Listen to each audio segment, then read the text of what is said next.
السلام عليكم. أولا يا أصدقائي، لا تنسوا الصلاة على النبي صلى الله عليه وسلم. الليل الذي حصر فيه 70 شيطانا رجلا واحدا. كان الليل قد أسدل ستاره على المدينة وأطفأ ما تبقى من ضجيج النهار، فاستراح الخلق في بيوتهم، وبقيت الأرواح وحدها تجابه ما تخفيه الظلمات.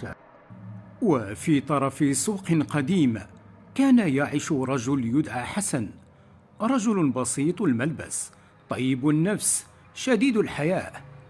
لم يكن حسن ثريا، لكنه كان يعرف أين يضع صدقته، وكان قلبه أرحب من ماله. ومع ذلك كلما هم أن ينفق شعر بشيء ما يقبض على روحه، كأن قوة خفية تمنعه. في تلك الليلة، ليلة من ليالي الاختبار، عاد حسن إلى بيته متعبا. توضأ وصلى ركعتين، ثم ألقى بجسده على فراشه. لم يكد يغلق عينيه حتى شعر بصوت خافت، همس رقيق كأنه يخرج من شقوق الجدران. فتح عينيه فوجد الغرفة كما هي، لكنه أحس بأن شيئا ما يطوف حوله. جلس وأسند ظهره إلى الجدار. عاد الهمس أقرب، أوضح. غدا تحتاج المال، أمسكه لا تنفقه، لن ينفعك أحد. ارتجف قلبه، فهذه الكلمات لم تكن حديث نفسه، بل كانت كلمات تقال له. جمع حسن جأشه وقال بصوت مكسور: أعوذ بالله من الشيطان الرجيم. لكن الهمس ازداد، ثم تعدد، ثم صار أصواتا كثيرة تلتف حوله كدوائر وظلال. نهض حسن، أشعل سراجا صغيرا، فإذا بظلال تتحرك على جدران الغرفة. لا يعرف مصدرها ولا يستطيع لمسها، لكنه يراها. ظلال كثيفة كأنها دخان يتراكم ويتمدد. أغمض عينيه قليلا ثم فتحهما، فإذا بالظل يزداد سوادا. قال حسن في نفسه: هذه الليلة ابتلاء أم أنها وسوسة اشتد أمرها؟ اختفت الأصوات للحظة، ثم عاد صوت واحد واثق عميق: إن خرجت بصدقتك الليلة حصرناك حتى تعود، لن تصل إلى أحد. ثم تبعته أصوات أخرى، 10، 20، 30، حتى شعر بأنها 70 صوتا تتداخل كالرياح السوداء.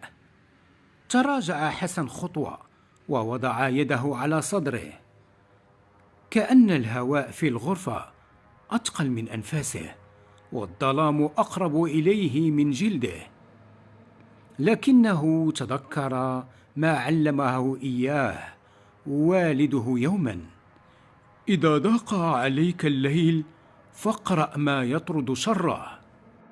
رفع حسن صوته قليلا محاولا أن يثبت قلبه: قل أعوذ برب الناس، ملك الناس، إله الناس، من شر الوسواس الخناس. فانكمشت بعض الظلال كأن الآية نار تطالها، لكن أخرى التفتت حوله وأحاطت به كأنها دوائر سوداء تحاصره. كان حسن يريد أن يقوم إلى باب بيته ليخرج بصدقته، لكن كلما تقدم خطوة ثقل جسده خطوة أخرى، كأن شيئا يمسك بقدميه.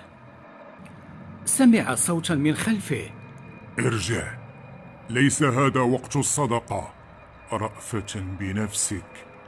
وصوت آخر أشد فظاظة: لن تفلت الليلة منا.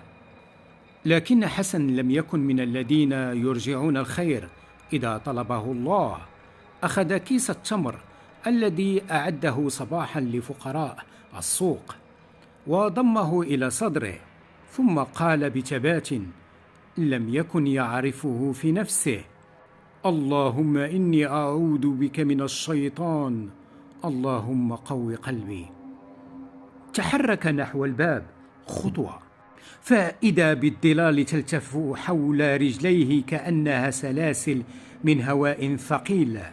خطوة أخرى، فإذا بصوت يصرخ: لن تخرج بهذه الصدقة، لن ندعها تخرج من يدك. لكن حسن لم يتوقف، فتح الباب بقوة فأضاء نور القمر مدخل البيت، فانكمشت الظلال قليلا. تنفس حسن بعمق، خرج من عتبة البيت، فإذا بالصوت يزداد صخبا من خلفه، كأن 70 همسة تصرخ دفعة واحدة. صار في الأزقة الضيقة، كانت الظلال تتبعه، تقترب من كتفيه، تلوح أمامه، تحاول أن ترجعه، وأحيانا كانت تلتف حول قلبه كأنها تريد أن تطفئ إصراره. وقف حسن عند حافة السوق. هنا أحس بأن الأصوات أصبحت أضعف، لكنه لا يزال يسمعها.